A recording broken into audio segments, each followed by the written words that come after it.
Guno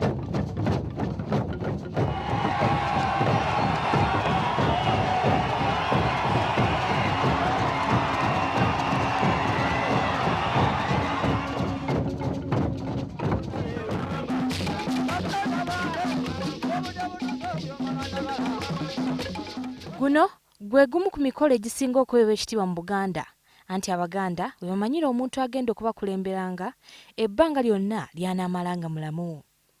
Omukolo nga guno gwakoma okulabikako mu Buganda mu gwa 1993 Ssaabasajja Kabaka Ronald Mwenda Mutebi II lwe yatuuzibwa ku Nnamulondo y'abajjajjaabe okulamula Obuganda.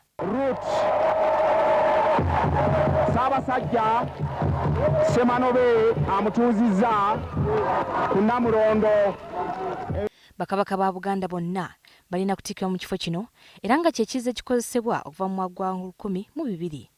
Kabaka Kintu Kato era nga bwe yatikkirwa oluvannyuma lw'okuwangula Bemba Musota.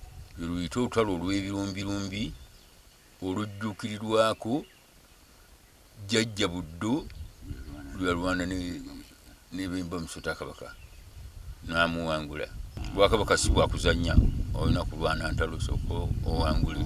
Okuva olwo Naggalabi yafuuka wa nsonga n'omukolo gukyasembyeyo okubeera wano gwaliwo emyaka 2 egiyise Ssaabasajja Kabaka Ronald Mwenda Mutebi II bwe yafuuka Kabaka wa Buganda. Ssaabasajja Kabaka agenda ng'amuwerekera ng'amutambuliza kumulandira ogumu ku miti egiri wano. Olunaku olwo lwali lw'amaanyi yendi era nalwetwange nti namutandikira wa otegedde kubanga omuntu wa bulijjo obanga bakuwadde okusumika omuntu wa bulijjo oyinza okulema okumusumika.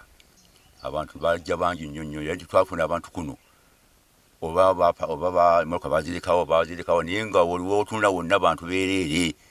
Okuggyako akapande akalaga nti otuuse Naggalabi era ng'oli akulambuza ekifo kino oyinza okuvaayo nga tolina kyolabye engeri ebintu ebisinga obungi gye bikuumira mu nsiko. N'abamu bakyerabira ne bayitawo tebamanyi we batikkirira Kabaka olw'okuba nti ekifo kirabika ki tekirabika nti nga bw'onoolaba amasiro g'e Kasubi. Ku bino kuliko Nnamulondo yatondebwa nga Kabaka kwatuula ssaako ekiswa Nakibuuka ekigambibwa okuba nga kibika omulundi gumu gwokka nga Kabaka agenda kutikkirwa. Bw'atuuka ku Nakibuuka n'amugamba okufukamira wansi, n'amugamba okwavula, n'amugamba nti osookanga kufukamirira nsi naye olyoke kufukamirire era obanga muwulize eri Obuganda n'abantu bo nabo baleke bakuwulire. Kasozi kano era kuliko ennyumba emanyiddwa nga Buganda nga muno mugambibwa okuba nga Kintu mwe yasula oluvannyuma lw'okuwangula Bemba Musota. Kigambibwa nti muno Kintu mwe yamala ennaku 9 n'ebiro 9 n'oluvannyuma n'atikkirwa nga Kabaka. Kigambibwa nti muno Kabaka mwakolera enteekateeka ye yonna gy'alina okugoberera ng'alamula Obuganda wabula ng'endabika ya nnyumba eno teyeeyagaza. Ensonga ya ssente kubanga kati waba onoosaawa awo weetaagawo ssente entonotono okusaawawo obusaayi. Bw'oba onoozimba era weetaagawo ki ssente. Naye olw'okuba emmengo tetulina wetusolooza, tetulina ssente zimala kulabira bifo ebyo. Eno y'enju ya Bwanika ezzeemu okuzimbibwa oluvannyuma lw'eyaliwo okukwata omuliro omwaka oguwedde. Ennyumba eno eya Bwanika omulangira agenda okutikkirwa mwakolerwako emikolo gyonna egimuggyako ebikwa nga tannatikkirwa ku Bwakabaka. Emmamba abava mu lunyiri lwa Ssemanobe ono gwe ntudde naye mu mutuba gwa Kaggwe Bukaggwe Entebbe musigale amugula Entebbe akasolya gabunge buwaya Sagala Busiro ffe tulina obuvunaanyizibwa okuzaawo.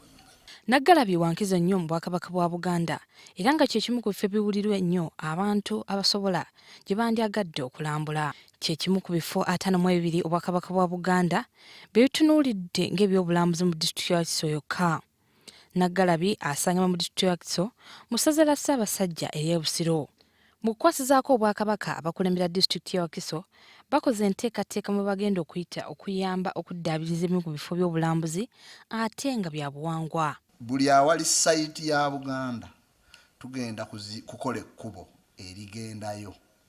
Bwe tulikola tulina n'emiti kuba aba forestry wano balina endokwa z'emiti tugenda kusimba emiti buli luuyi nga bwolaba Kabaka njagala bwe yali ekyokusatu tugenda kukola ekipande ekiraga nti eyo bw'ogendayo osangayo kino ekyokuna bwe tumala okukola oluguudo n'emiti n'okuteeka ekipande awo yeetaagisa kati ng'enna bweru ku Masiro tugenda bawa tanka y'amazzi. Abamanyi eby'ensonga bagamba nti kyandiba ekyobuwangwa okumira Naggalabi mu mbeera gy'erimu si kulwa nga bannakigonyezi bayisa maaso mawugi kulitalaba. Abaganda bamanyiddwa nnyo ng'abantu abaagala ebyobuwangwa byabwe ssaako n'ennono n'okusomoozebwa ku balina kwe kulaba nga ebifo nga bino Naggalabi n'ebirala ebyobuwangwa ebisangibwa mu Bwakabaka bwa Buganda birabirwa mu ngeri esaanidde oba oliawo bitukane n'omutindo. Shamim Batalwo, WBS TV, Kasozi Naggalabi mu Buddo.